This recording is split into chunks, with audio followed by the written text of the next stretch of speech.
It's ABBA. Of course, they were, kind of on stage last night at the Eurovision Song Contest in Malmo, weren't they? With the avatars, just sort of direct from ABBA Voyage London. That was amazing. It was almost like ABBA on stage again at the Eurovision last night, which was brilliant. Right, it is 7 minutes past 5. You're with Dominic Cotter here on your Sunday afternoon.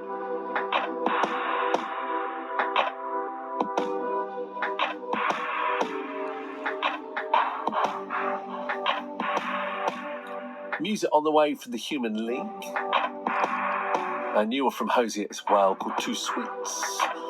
But right now, we like to talk about physical, mental health. Quite often the two blend together, really. And it's Mental Health Awareness Week actually starts tomorrow. And I know there's been a whole kind of well-being month and so much going on. I was chatting to Terry Malloy from the Human Business a couple of weeks ago on this show because he's raising money, like many of us, for the Nelson Trust in Gloucestershire. They also do work across Wiltshire as well.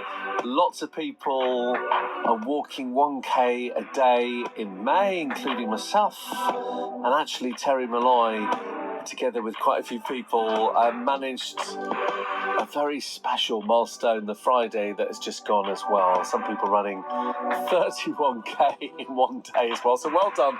Lots of people doing different things for Mental Health Awareness Week and Wellbeing Month and all of that. So much going on. Now, somebody's come into the studio, going to be fascinated to find out about her, is Devi Sundar, who's with me, the founder of Tele-Therapies from Gloucester. Really interesting background. She's supporting the work of the Nelson Trust with an event coming up and also an event that happened just a few days ago as well. She has over 22 years of experience as a healthcare professional, and quite timely that you come in on International Nursing Day as well today on Sunday, the 12th of May. Thank you for coming in, Devi. Thank you for having me, Dom, today. And it's a pleasure to be here and to share the wonderful message. Thanks for this opportunity. And as you introduced myself, my background is a respiratory physiotherapist and a psychotherapist over 20 years. And we have lined up a couple of sessions for this month, the Community Live workshops to support the mental health, and also World Asthma Day, which is gone 2nd of May. Yeah, I know that really went well, and people can still donate to the Nelson Trust. We'll give details of that. So tell us more about respiratory care and how you got into that sort of line of healthcare and how the respiratory side links to our physical side. Sure. In terms of, I've a couple of times spoken about the respiratory care before in the many shows about the lung health and other things. So I'm not going to repeat all the contents here, but to give an overview, our mind and body is connected. And if I would like to people to convince to think our lifeline is our lung. And most of them think about the heart is a lifeline. Yes, heart and lung functions together, but our mind and lung functions together for a good mental health and lung health. So that's the main focus, what the message is going to be delivered in each of the session. The gone session on the 1st of May, which was to empower the mental health and success in life, and more focused on the anxiety. You know how big the burden of anxiety is in UK and overall in the world. And so that went well, and I've shared to the community 4 strategies to how to empower, very quick strategies. One of the interesting one is very quick, in 2 seconds you can do that, is a physiological sigh. Have you heard it before? I have a little bit, but just tell us a bit more about how that works. Yeah. So normally, like as humans, we all actually, the involuntary function is our respiratory. So we are actually breathing each of us in this room without our conscious control. Yeah, it's involuntary happening. But that is a shallow way of breathing until unless we are more focused, having a good posture, and our oxygen is reaching to the bottom of our lung. At which point I'm changing my posture because I'm realising I'm slumped up for quite a few hours here. You're right, and even now I can just feel everything's working better. Yeah, that one small change, actually you can feel that difference. And if you can actually consciously, it is a subconscious mind is mostly controlling our involuntary function. Yeah. And consciously in our world, we are occupied with a lot of things. We are hypnotized, I would say, in a lot of things because you have a focused attention, one thing, which is a part of the hypnosis. And so if you're on work, you're hypnotized towards work. You're focused on something, which you forget to consciously control your body posture or other things, which impacts your breathing. And Gosh. as a result, you also impact your amount of oxygen that's going into your lungs. What a physiological, coming back to the physiological side does is taking in a deep breath, on top of it, another second breath, and breathing out longer. So you can keep a count of 4 in, another 2 counts in, and then 6 to 8 counts out. Slow exhalation through your pursed lip or your slightly open lip. That will actually help you to recruit more of your air sacs, which is like a bunch of grapes, and it's half the size of tennis courts inside or long, spread across, and that would help. This type of breathing will help that oxygen to go deeper into that, and hence then as a result we get more oxygen into our body, and that triggers our good mental function. So when I said a subconscious mind, I would also give a note on the conscious mind here. What do you think most part of our brain consists of, subconscious or conscious? Oh gosh, I'd say subconscious. You're right. And would you guess a number? Well, in terms of percentage, how much percentage would you say conscious and subconscious? Oh, I'd say 80% subconscious. You're close to. So it's a 90% subconscious, and it's a 5-10% conscious part of our mind, where we all actually want a reason for everything what we do. Yeah, rationalizing, that is conscious mind. Yeah, and it's a temporary part of our memory, and wise, to remember a few names of people, where you live, and all that's controlled by your conscious mind. Your subconscious mind is where I wanted to emphasize and give the message out here using the opportunity, controls your involuntary function, like your breathing, your heart function, your circulation, your patterns of behavior. Gosh. Yeah, your developmental stages. And your belief system, your personality, and your habits. And coming back to the upcoming session, which is on the 16th of May, which is overcoming addiction, this is something what I want people to know. Your subconscious mind is ruling you for the addiction. You're hooked up to the addiction more. So is the subconscious mind the bad bit of your mind then, that takes you into places that maybe we shouldn't always go, or not? Or can do? That's a good point of question. Yeah, in terms of, I wouldn't term it as a subconscious as a bad one. Subconscious, the habits which we form, bad and good, are controlled by subconscious mind. Yeah, it's both good and bad. It's how we are learned. For example, I mentioned in my previous workshop about the attachment style. And addiction is connected to the attachment styles what we develop. So what it is, attachment style, it is the connection or bonding what we make with our caregiver, early caregiver, and it falls under secure and insecure. So most people in the insecure pattern might be into the addiction pattern. Gosh, there's so much to talk about, isn't there? Yeah. And how did you why did you sort of focus on the breathing side of things to begin with in your career? Is that something that is linked to your family? Was there a reason for that or not? That's an interesting question to reflect back on my career journey. So I basically qualify as a physiotherapist. And when you talk about it, it's also linked to my family background. My father is a medical biochemist, and he had a laboratory, and he had a business of that, and he worked for the government of there. And so I was actually, as a child, went during term breaks into my father's workplace, and that's how I got into this intention of becoming into a medical professional, as most of the Indians would look into the doctor. But I couldn't get into doctor, and hence I become as a physiotherapist, which was a noble profession at that time, being advertised. And so into that, the cardiorespiratory specialization I went into. Amazing. And that's how I become a respiratory. Wow.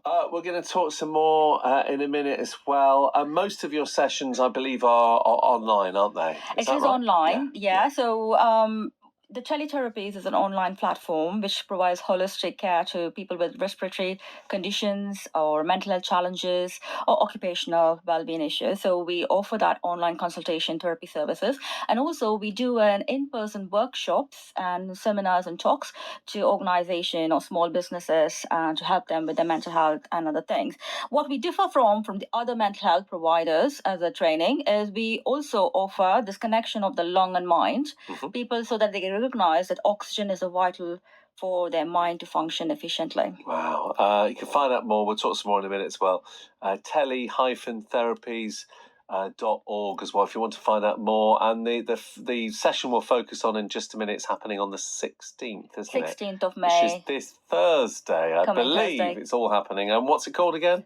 It's Overcoming Addiction, Strategies for Drug, Alcohol and Smoking Cessation. All right, and that's going to be raising some funds for the Nelson Trust as well. So the goal, that's particularly for Age UK, the upcoming one. The previous one on the World Asthma Day is for the Nelson Trust. Yeah, and you can still donate to the Nelson Trust Please, as well. Yeah, all right, okay. More to come from Devi Sundar in just a minute from Gloucester. It's the Human League.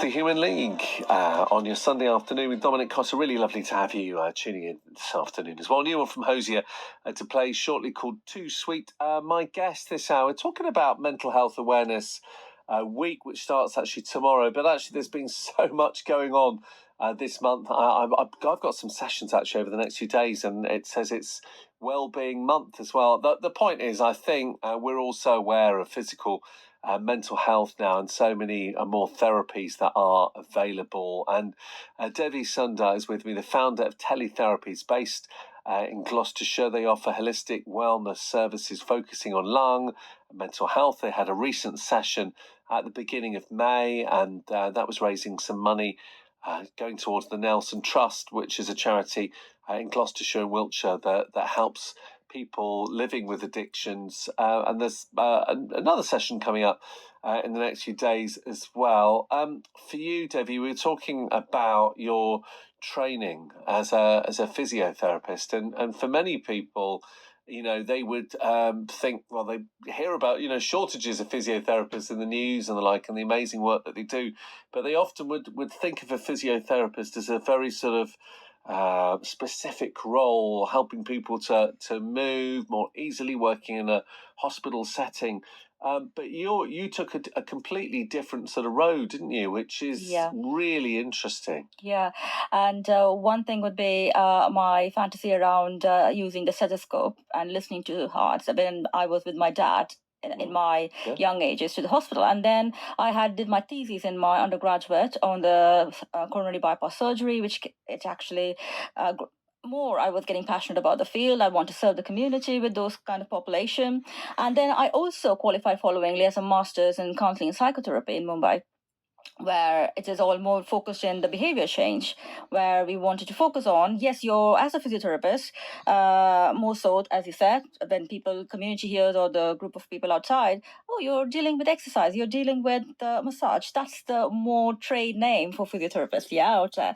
But less population, like maybe a healthcare professional knows physiotherapists are also specialized in neurology, cardiorespiratory, same as a medical physio. So the training in physiotherapy in India is 4 years training, and then 5 months or 6 months nearly of the internship in the hospitals. We have to work for free. So that qualifies you as a physiotherapist. So we do after that specialize in area. After that, I moved into this psychotherapy where I want to learn. I prescribe something. I want my patients to get better, but they have non-compliance to whatever I say. They are not listening. How I wanted to make my patient better. So I need to make them listen to me. And so what is actually the foundation for them to listen is to learning about how the mind works. Mm-hmm. Yeah, that's how I entered into the psychotherapy. Mm-hmm. And that there started my career into then coming over to Dublin. I got married very early in 24 years and then moving to Dublin. And I started as a primary care physiotherapist, moved into then respiratory after a year. So, and my career in respiratory overall now is 22 years. Part of my career, about 13 years in Dublin, majorly in the respiratory and pulmonary rehab. And I had a lovely team over there. I'm really grateful for an opportunity over there. And that actually more shaped me into how confident I'm here today to talk about. And that started my career to publish some researches and other things. And I moved to England for the oxygen therapy in Lancashire, where I was dealing with oxygen, taking bloods and prescribing oxygen. And then I moved into teaching in Cardiff University, where I was teaching students, where I'm more into supporting the future generation. And because, as you said, there's a shortage of physiotherapists. When I compare the curriculum in here and in India, there's a massive difference.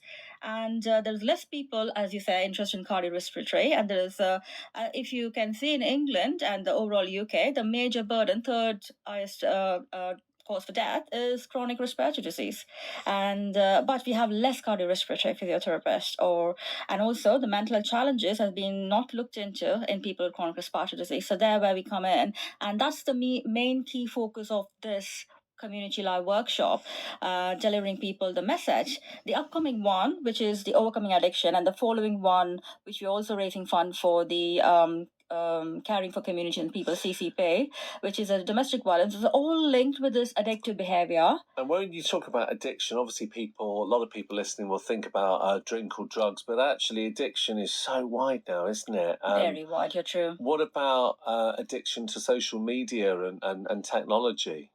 You're on the spot. So addiction is two different types: the substance abuse and behavior addiction. So what you're talking about, the social media or gambling or work or shopping or spend excess money, and those are all the behavior addiction. And other thing, the substance, three main things: the drugs, alcohol, and smoking. Yeah, smoking impacts the lung. I've recently populated in my YouTube channel, Breathe and Thrive, how alcohol affects your lung as well. So lots of things where it's thanks to all the researchers out there who actually invest the time and find out this is actually a main cause. Before we were thinking different thing, and this is now linking up to it. So we are making connections for the betterment of health for people and the quality of life. Anyway, so there is a link of these three things: the drugs, alcohol, and smoking. Where NHS again for alcohol and drug alone spends about 4 billion. Wow. Yeah, per year annually, if I'm right, the data.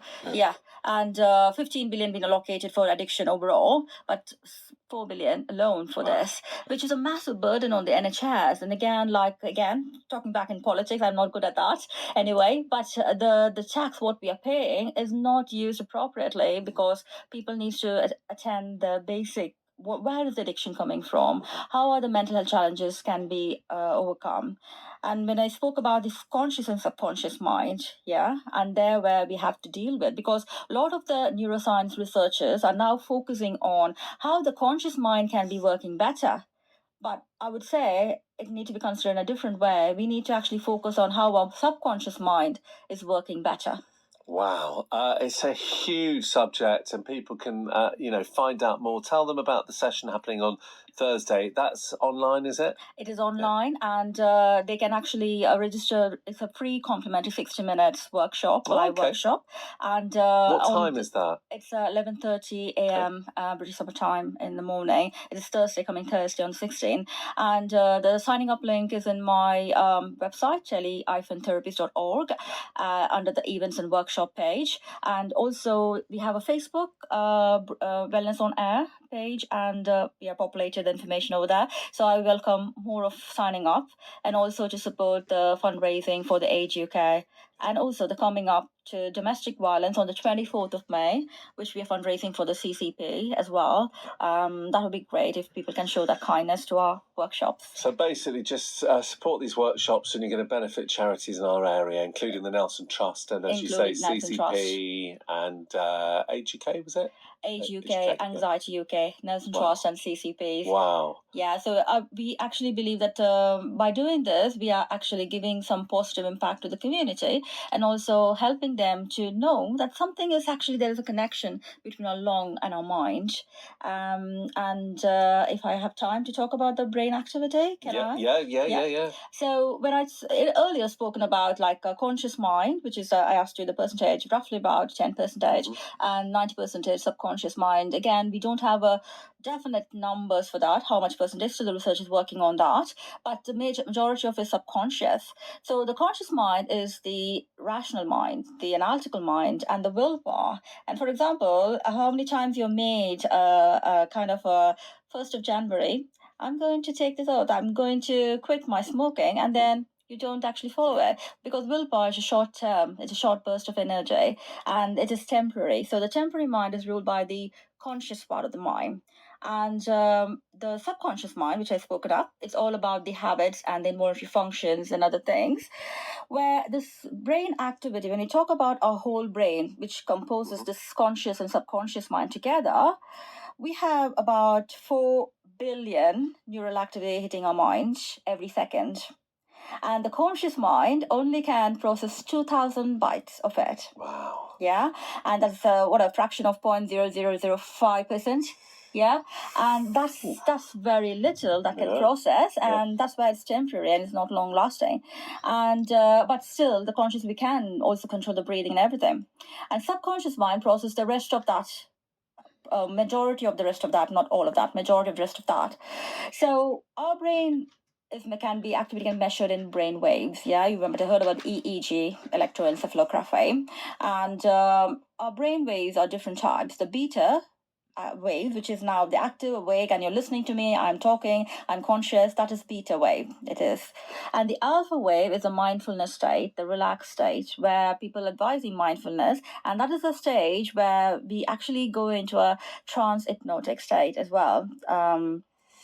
Alpha and theta is a trance hypnotic state, where in this state you're trying to, the affirmations, if you heard about it, the guided meditation, which is the theta state, all of them actually help people to unlearn the pattern, what they learn from the childhood while they are inside the mother's womb. Still, actually, they are listening, and when they're coming out at the early years, up to 7 years, that can be unlearned when you're going into this meditative state and the mindfulness state and deep breathing. These are 3 things which will help you. 3 things to think about during Mental Health Awareness Week and Month and Wellness Month and all of that. So it's really good to get those tips. And I'm sure if you're happy to come in the next couple of months, it'd be lovely to maybe talk some more as well. Sure, definitely. I'm hoping to talk because there's loads of information. I do understand there's a limited time.